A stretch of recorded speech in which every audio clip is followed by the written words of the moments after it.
सुजाता देवी के 3 बेटे और 3 बहुएं थी। 2 बहुएं रेखा और उमा अमीर घर से आई थीं, जबकि सबसे छोटी बहू कोमल गरीब घर की थी। इसीलिए सुजाता देवी अपनी दोनों बहू रेखा और उमा के साथ ज्यादा अच्छा व्यवहार करती थी, पर अपनी छोटी बहू कोमल को वो कुछ नहीं समझती थी। इसीलिए रेखा और उमा भी अपनी देवरानी कोमल की हर समय इंसल्ट ही करती रहती थी। माँ जी देखिए ना, कोमल तो बिल्कुल गरीबों वाली हरकतें करती है। दाल में घी ऐसे डाला है मानो उबली हुई दाल ही हो बिना तड़के की। और रोटी तो देखिए माँ जी, रोटी में घी भी नहीं लगाया, सूखी रोटी आगे रख दी। कोमल इधर आ, मैं तुझे अभी बताती हूँ। अरे तू गरीब घर से आई है तो तू हमें भी गरीब समझने लगी है क्या? जब घर में किसी चीज की कोई कमी नहीं है तो तू इतनी कंजूसी क्यों करती है? हाँ, आज तूने खाने में देसी घी क्यों नहीं डाला? माँ जी देसी घी खत्म हो गया है, जो था वो मैंने यूज कर लिया। माँ जी अभी 2 दिन पहले ही तो देसी घी आया था, इतनी जल्दी इसने खत्म भी कर दिया। कहीं ये देसी घी खुद तो नहीं खा जाती, क्योंकि इसने मायके में तो कभी देसी घी खाया ही नहीं होगा।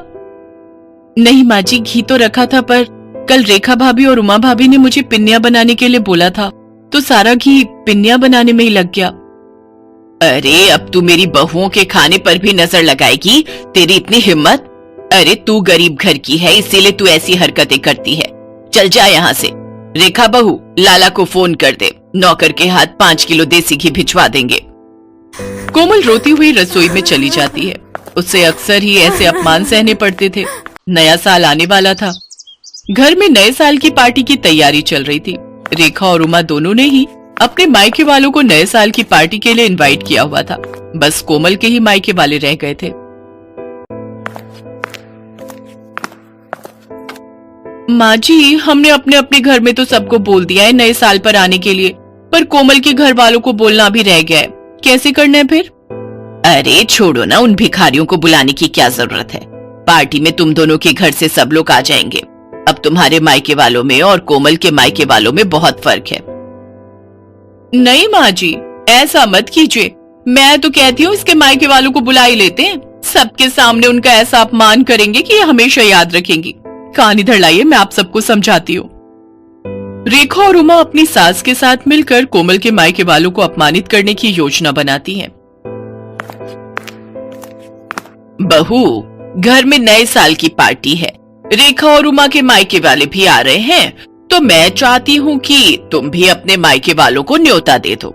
इस बार नया साल हम सब मिलकर मनाएंगे। जी माँ जी, मैं फोन कर देती हूँ। अब आएगा मजा, आने दो इसके मायके वालों को। कोमल को जरा सी भी भनक नहीं थी कि उसकी पीठ पीछे उसकी सास और जेठानियां उसके खिलाफ क्या षड्यंत्र रच रही है। 31 दिसंबर का दिन आ जाता है। कोमल के ससुराल में पार्टी की तैयारी चल रही थी। रेखा और उमा के मायके वाले आने शुरू हो गए थे। रेखा और उमा ने रसोई में घुसकर तक नहीं देखा। वो तो अपने मायके वालों के साथ ही बातों में लगी हुई थी। कोमल बहू, मेहमानों को पकवान परोस दिए ना? अच्छे से घी मिर्च मसाले बढ़िया डाले हैं ना? कोई कंजूसी मत करना। मेहमान खुश होकर जाने चाहिए। और तुम्हारे माता पिता भाई बहन सब कहाँ रह गए? बड़ी देर कर दी उन्होंने आने में। वो लोग भी समय पर आ जाते तो पार्टी का मजा ले लेते। जी माँ जी, मैंने सबको खाना परोस दिया है और वो मम्मी से मेरी बात हुई थी, बस पहुंचने वाले हैं। तभी कोमल के मम्मी पापा और भाई बहन आ जाते हैं। नमस्ते जी, नमस्ते। आओ आओ, बड़ी देर कर दी आप सबने आने में। आज 31 दिसंबर की वजह से बहुत भीड़ थी, ऑटो भी नहीं मिल रहा था। बड़ी मुश्किल से ऑटो मिला तो हम पहुंचे हैं। हाँ हाँ, मैं तो भूल ही गई थी। वो रेखा बहू और उमा बहू के घर वाले गाड़ी से आए हैं ना, तो मुझे आप लोगों का ध्यान ही नहीं रहा कि आप लोगों के पास तो गाड़ी ही नहीं है, और आप लोगों की तो इतनी हैसियत भी नहीं है कि गाड़ी खरीद सको। खैर छोड़ो, आओ आप सबको रेखा बहू और उमा बहू के घर वालों से मिलवाती हूँ। अब समधन जी, ये कुछ मिठाई लाए थे नए साल के आने की खुशी में। रख दीजिए। वैसे हमारे घर तो वो बड़ी दुकान है ना जो बाजार में है, वहीं से शुद्ध घी की मिठाई आती है। देखते हैं, अगर हमने नहीं खाई तो घर के नौकरों को दे देंगे, उनका भी तो नया साल है। कोमल सब सुन और समझ रही थी। वो अब तक ये जान चुकी थी कि उसके मायके वालों का बहुत अपमान हो रहा है, पर वो उस समय चुप रही। कोमल की जेठ जेठानी अपने अपने घर वालों की आवभगत में व्यस्त हो गए। सूरज ये सब देख रहा था। कोमल, अपने मम्मी पापा के लिए भी प्लेट लगा दो, सब लोग खाना खा रहे हैं। तुषार, ज्योति, चलो तुम लोग भी खाना खा लो, चलो। जी हाँ, बस मैं लगा ही रही हूँ। मम्मी पापा, तुषार, ज्योति, आओ बैठो, मैं आप सबको भी खाना परोस देती हूँ। कोमल जैसे ही खाना लेने रसोई में जाती है, वो देखती है सारे बर्तन खाली थे, उसमें खाना था ही नहीं। कोमल घबरा जाती है। अरे, बर्तनों में तो खाना ही नहीं है, मैंने तो बहुत सारा खाना बनाया था। क्या हुआ कोमल, तुम परेशान क्यों? अपने घर वालों के लिए खाना लगाओ। अच्छा नहीं लगता वो सब ऐसे ही बैठे हुए हैं। क्या खाना लगाऊं? खाना तो बचा ही नहीं है। मैंने इतने सारे पकवान बनाए थे, बल्कि ज्यादा ही बनाए थे। रसोई में तो कुछ भी नहीं है। अच्छा नहीं लगता सबसे इस बारे में पूछना। रुको, मैं कुछ करती हूँ। पर ऐसा कैसे हो सकता है? अगर तुमने ज्यादा खाना बनाया था तो आखिर खाना खत्म कैसे हो गया? मैं अभी माँ और भाभीियों से ये बात पूछता हूँ। नहीं नहीं, अच्छा नहीं लगता, सब मेहमानों के बीच में बैठे हैं। कोई नहीं, मैं सबके लिए कुछ और बना देती हूँ, थोड़ी देर लगेगी। रुको, मैं बाजार से कुछ ऑर्डर करता हूँ। तुम कहाँ इतनी जल्दी जल्दी सब कुछ बना पाओगी? नहीं नहीं, बाजार का मंगवाओगे तो सबको पता चल जाएगा। आप टेंशन मत लो, मैं कुछ बना लेती हूँ। कोमल के मायके वाले बहुत देर तक बैठे रहे। कोमल सूरज को कुछ मंगवाने के लिए भी मना कर रही थी, क्योंकि उसके मम्मी पापा वगैरह को तो ये बात पता थी कि कोमल ने सारा खाना घर पर ही बनाया है। कोमल अपने मम्मी पापा का सम्मान रखने के लिए जल्दी जल्दी पूड़ियां और साथ में आलू की सब्जी बनाने लगी। तभी उसकी सास और दोनों जेठानी रसोई में आ गई। अरे कोमल, तुम ये पूड़ियां क्यों तल रही हो? इतना सारा खाना तो बचा हुआ है। अरे भाभी, आप समझते क्यों नहीं हो? कोमल अपने मम्मी पापा, अपने भाई बहनों को गरम गरम खाना खिलाना चाहती है। इसने हमारे घर वालों को तो ठंडा खाना खिला दिया, अब अपने घर वालों को बढ़िया पकवान खिलाना चाहती है। इसके घर वालों ने कभी ऐसा बढ़िया खाना खाया नहीं होगा ना, तभी ये ऐसा कर रही है। जब इतना खाना पड़ा था तो ये सब बनाने की क्या जरूरत थी बहू? ये देखो कितना सारा खाना बचा हुआ है। ये थोड़ी है कि हम अच्छे खासे पैसे वाले हैं तो खाने की बर्बादी करें। माँ जी, थोड़ी देर पहले तक ये खाना नहीं था। रसोई में सारे बर्तन खाली थे। मुझे नहीं पता था कि भाभीियों ने सारा खाना कमरे में रखा हुआ है। मुझे सब समझ आ गया है माँ जी। मैं चाहे जितना मर्जी आप लोगों के लिए कर लूं, पर आप लोग जानबूझकर मुझे अपमानित करना हमेशा से ही चाहते हो। कमरे में मेरे मम्मी पापा और मेरे भाई बहन बैठे हुए हैं। अब मेरा मन नहीं है कि मैं इस घर में रुकूं। मैं उन लोगों के साथ अपने घर जा रही हूँ, अपनी माँ के घर। मुझे तो ऐसा लगता है कि यहाँ पर कोई मेरा अपना है ही नहीं। सूरज जी, मैं यहाँ नहीं रुक सकती। जहाँ इज्जत नहीं हो वहां से चले जाना ही अच्छा है। रुको कोमल, तुम अकेली नहीं जाओगी, मैं भी तुम्हारे साथ चलूंगा। अब हम यहाँ रहेंगे ही नहीं। जहाँ मेरी पत्नी की इज्जत नहीं, वहां मैं भी नहीं रह सकता। मैं भी कब से अपने आप को रोक कर बैठा था। अरे सूरज, ऐसा नहीं कहते। कोई बात नहीं, छोटी छोटी बातें होती रहती हैं। कोमल, गुस्सा थूक दो। और माँ, आप सब भी नए साल के दिन इस तरह की हरकतें करके घर में क्यों सबका मूड खराब कर रहे हो? कोमल, शांत हो जाओ, अभी मेहमान चले जाएंगे, उसके बाद हम कल बात करेंगे। कोमल की सास और जेठानियां यही सोच रही थी कि शायद उन्होंने कुछ ज्यादा ही गलत कर दिया, पर अब बहुत देर हो चुकी थी। सूरज और कोमल ने अलग रहने का फैसला कर लिया और कुछ ही दिनों बाद वे दोनों अलग रहने चले गए। कोमल की सास और जेठानियों को बाद में खुद पर पछतावा होने लगा, क्योंकि कोमल के रहते उन्हें कोई काम ही नहीं करना पड़ता था। पर कोमल के जाने के बाद उनके सिर पर घर की सारी जिम्मेदारी आ गई और उन्होंने कोमल जैसी अच्छे स्वभाव वाली बहू का साथ खो दिया। कोमल अपने पति सूरज के साथ अपने छोटे से घर में सुकून से नए साल में नई जिंदगी की शुरुआत करती है।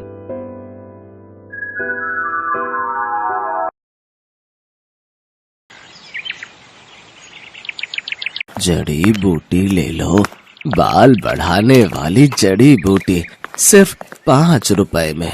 बाल बढ़ाने वाली जड़ी बूटी सिर्फ 5 रुपए में? जरा देखो तो। सुधा को अपने बाल बढ़ाने थे, उसके लिए अब वो कुछ भी कर सकती थी। उसने बूढ़े आदमी से जड़ी बूटी खरीद ली। उस आदमी ने कहा, इस जड़ी बूटी को जोर जोर से पीसना, पीसने से तेल निकलेगा। उस तेल को सोने से पहले अपने बालों पे लगाना। जड़ी बूटी लेकर सुधा घर चली गई। तभी सुधा जड़ी बूटी पीसकर तेल निकालकर और उसे अपने सर पर लगाकर सो गई। और अगले दिन सुबह नींद से उठने के बाद उसने देखा उसके सर पर जितने भी बाल थे वो सब झड़ गए हैं। सुधा ये विश्वास नहीं कर पा रही थी। कहते हैं लड़कियां लंबे बालों में ही अच्छी लगती हैं, लेकिन सुधा के बाल बचपन से ही छोटे थे। उसके बाल बढ़ते ही नहीं थे। ऊपर से वो सांवली भी थी और दूसरी ओर उसकी बहन राधा के लंबे और घने बाल थे और राधा गोरी भी थी। इसीलिए राधा बचपन में हमेशा सुधा को चिढ़ाती थी, तू तो मेरी सगी बहन नहीं है, तुझे तो माँ और पापा रास्ते से उठाकर लाए थे, नहीं तो तू इतनी बदसूरत कैसे है। ये सुनकर सुधा हमेशा रोती थी, माँ पापा देखो ना राधा क्या बोल रही है, माँ पापा देखो ना। राधा और सुधा की माँ शमिता कहती थी, रो क्यों रही है सुधा, राधा ने कुछ गलत तो नहीं कहा, तू बदसूरत है, तेरे सर पर बाल भी नहीं है, मुझे ऐसी बेटी नहीं चाहिए थी। सुधा का पिता भी उससे प्यार नहीं करता था। सुधा को हमेशा हर किसी से नफरत ही मिलती थी। ऐसे ही बड़ी हुई सुधा। हर रोज वो रात को रोती थी और भगवान से प्रार्थना करती थी, हे भगवान कुछ चमत्कार करवा दीजिए, मेरे पैर तक लंबे बाल उगा दीजिए, प्लीज भगवान प्लीज। और इसी तरह सुधा और राधा दोनों जवान हो गई। आज सुधा को लड़के वाले देखने के लिए आने वाले हैं। सुधा आईने के सामने बैठकर तैयार हो रही है। उसके सर पर अभी भी ज्यादा बाल नहीं है। वो आईने में अपने आप को देख ही रही थी कि तभी उसकी माँ आ गई और ताने मारना शुरू कर दिया, यहाँ ऐसे बैठे रहने से कुछ नहीं होगा, जल्दी जल्दी करो, नहीं तो ये लड़का भी हाथ से चला जाएगा। वहां राधा आ गई और बोली, माँ मुझे तो समझ में नहीं आ रहा है कि आप मुझसे पहले इस भूतनी की शादी क्यों करवाना चाहती हो। राधा बेटी, इस भूतनी को तो पहले विदा करना पड़ेगा, नहीं तो बाद में कौन इससे शादी करेगा। एक बार बस ये सर से उतर जाए, उसके बाद मैं तेरे लिए बहुत अमीर और अच्छा लड़का ढूंढ कर लाऊंगी। माँ आप सभी मुझसे इतनी नफरत क्यों करते हो, आखिर मैंने किसी का क्या बिगाड़ा है। तेरे सर पर बाल नहीं है सुधा, तू बदसूरत है बदसूरत, तू मेरी बहन कहलाने के लायक नहीं है। थू। सुधा रोने लगी। वो पूरी जिंदगी रोती ही आई है। अविनाश नाम का लड़का सुधा को देखने के लिए आया। शमिता के कहने पर राधा अपने कमरे में ही बैठी हुई थी, क्योंकि शमिता ने उससे कहा था, बेटी तू कमरे के अंदर ही रहना, नहीं तो लड़के वाले सुधा से रिश्ता नहीं जोड़ेंगे। खैर अविनाश के साथ सुधा का रिश्ता तय हो गया, लेकिन उसके लिए बहुत ज्यादा दहेज देना पड़ा। उस बात को लेकर भी शमिता सुधा को ताने मारने लगी। सुधा मन ही मन सोचने लगी, अपने घर में तो मुझे शांति नहीं मिली, शायद ससुराल में जाकर मैं खुश रहूंगी। सुधा की शादी हो गई और शादी वाले दिन ही अविनाश ने राधा को पहली बार देखा और देखते ही उसके प्यार में पड़ गया। यार मैंने इसे पहले क्यों नहीं देखा, कितनी गोरी है ये, कितने लंबे बाल हैं इसके, इससे पहले मिल लेता तो मुझे इस भूतनी से शादी नहीं करनी पड़ती। लेकिन अब कुछ नहीं हो सकता था। सुधा अविनाश के साथ ससुराल चली गई और ससुराल पहुंचते ही सुधा की सास विमला ने सुधा को 1000 काम थमा दिए। रसोई जाओ और सारे बर्तन मांजो, उसके बाद खाना बनाओ और उसके बाद पूरा घर साफ करो। मत भूलना कि तुम्हें इस घर की बहू सिर्फ और सिर्फ काम करवाने के लिए ही बनाया गया है। ठीक है माँ जी, नहीं भूलूंगी। सुधा बिना थके काम करने लगी। उसकी सास और उसका पति उसके छोटे छोटे बालों को लेकर मजाक उड़ाने लगे। तुम्हारे बाल तो मुझसे भी छोटे हैं सुधा। ये तो पूरी नौकरानी लग रही है। हाँ हाँ, मुफ्त की नौकरी। अविनाश मजाक उड़ाता ही गया और एक दिन उसके साथ राधा की मुलाकात हो गई। राधा को अपने लंबे बालों को लेकर बहुत अहंकार था। वो सुंदर भी थी। अविनाश को उससे प्यार हो गया और राधा भी अविनाश को पसंद करने लगी और एक दिन अविनाश और राधा ने शादी कर ली। राधा अविनाश के घर चली आई। ये देखकर सुधा को जैसे सदमा लग गया। राधा, राधा तू मेरे साथ ऐसा कैसे कर सकती है? तूने मेरे पति से शादी कर ली। चुप रह, समझी ना? अविनाश तो तुझसे प्यार भी नहीं करता है, वो सिर्फ मुझसे प्यार करता है। हाँ हाँ, ऐसे बिना बाल की औरत से कौन प्यार करेगा? मुझे तो लंबे बालों वाली लड़कियां पसंद है। सुधा बस अकेली चुपके से रोती रही। अगले दिन वो बाजार गई और देखा एक बूढ़ा आदमी जड़ी बूटी बेच रहे हैं। जड़ी बूटी ले लो, बाल बढ़ाने वाली जड़ी बूटी सिर्फ 5 रुपए में। बाल बढ़ाने वाली जड़ी बूटी सिर्फ 5 रुपए में? जरा देखो तो। सुधा को अपने बाल बढ़ाने थे, उसके लिए अब वो कुछ भी कर सकती थी। उसने बूढ़े आदमी से जड़ी बूटी खरीद ली। उस आदमी ने कहा, इस जड़ी बूटी को जोर जोर से पीसना, पीसने से तेल निकलेगा, उस तेल को सोने से पहले अपने बालों पे लगाना। जड़ी बूटी लेकर सुधा घर चली गई। रात को सभी सो गए और तभी सुधा ने जड़ी बूटी पीसकर तेल निकाला और उसे अपने सिर पर लगाकर सो गई। और अगले दिन सुबह नींद से उठने के बाद उसने देखा उसके सर पर जितने भी बाल थे वो सब झड़ गए हैं। सुधा को जोर से रोना आ गया। ये क्या हो गया? मेरे सारे बाल झड़ गए, अब मैं क्या करूं? सुधा जोर जोर से रोने लगी और उसे इस हालत में अविनाश, विमला और राधा ने देख लिया। ये क्या, तू पूरी तरह से गंजी हो गई? छी, मैं देख नहीं पा रहा हूँ तुम्हारी तरफ, मुझे उल्टी आ रही है। सुधा, तुम निकलो यहाँ से। यहाँ तुम्हारी कोई जरूरत नहीं है। तुम इस घर में रहोगी तो इस घर का नाम बदनाम होगा। सभी ने मिलकर सुधा को घर से निकाल दिया। सुधा रोती हुई एक जंगल में चली गई। जंगल में वो एक पेड़ के नीचे बैठकर रोने लगी। उसी पेड़ पर एक पंछी रहती थी। उसने सुधा को रोते हुए देखकर कहा, तुम रो क्यों रही हो? सुधा ने उस पंछी को सब कुछ बताया। रो मत, ज्यादातर इंसान बुरे होते हैं, इसीलिए तो हम जंगल में रहते हैं। इस जंगल में सब कुछ है, बड़ी से बड़ी बीमारी का इलाज है यहाँ। एक फल है, उसका रस निकालकर सर पर लगाने से बाल बड़े हो सकते हैं। सच? कहाँ मिलेगा मुझे वो फल? मैं लाती हूँ। उस पंछी ने कुछ ही देर में सुधा को फल ला कर दिया। उस फल का रस निकालकर सुधा ने सर पर लगाया और उसके बाल उगने लगे। उसके बाल सर से पैर तक आ गए, काले लंबे घने बाल, ठीक जैसा सुधा चाहती थी। सुधा ने पंछी से कहा, अच्छी पंछी, तुम्हारा बहुत बहुत धन्यवाद। मैं इस फल का रस लड़कियों को बेचना चाहती हूँ, उन लड़कियों को जिनके बाल नहीं उगते, ताकि उन्हें भी मेरी तरह परेशानियों का सामना न करना पड़े। सुधा जंगल से निकलकर फल का रस बेचने लगी और एक दिन उसे अविनाश और राधा ने देख लिया। तुम सुधा हो ना? हाँ, क्यों? अरे वाह, तुम्हारे इतने लंबे बाल कैसे हो गए? इस फल का रस निकालकर सर पर लगाने से। तुम बहुत खूबसूरत लग रही हो। क्या तुम मेरे साथ घर आना चाहोगी? ये सब देख और सुनकर राधा को जलन हो रही थी। उसने फल का रस लिया और पूरी बोतल अपने सर पर डाल दी, लेकिन उससे असर उल्टा हो गया। उसके सारे बाल झड़ गए और वो गंजी हो गई। ये क्या हुआ मेरे साथ? मैं गंजी हो गई। बहुत अच्छा हुआ, यही लालच का नतीजा है। बचपन से आज तक तूने मुझे चैन से जीने नहीं दिया, अब देख कैसा लगता है। और हाँ विनाश, मैं फालतू लोगों के साथ नहीं रहना चाहती, तुम रहो अपनी पत्नी के साथ। राधा का अहंकार मिट्टी में मिल गया। अविनाश को भी गंजी राधा के साथ ही रहना पड़ा और फल का रस बेचकर सुधा बहुत अमीर बन गई। चारों तरफ उसके बाल के चर्चे होने लगे और वो खुशी खुशी जिंदगी बिताने लगी। Best buddies. Hello friends. Thanks for watching this video. अगर आपको ये वीडियो पसंद आया है तो प्लीज लाइक, सब्सक्राइब, कमेंट्स करें इस वीडियो पर और हाँ, शेयर करना भी ना भूलें। और भी मजेदार वीडियो देखने के लिए नीचे दिए गए बेल आइकॉन को दबाएं। देखते रहिए बेस्ट बडीज।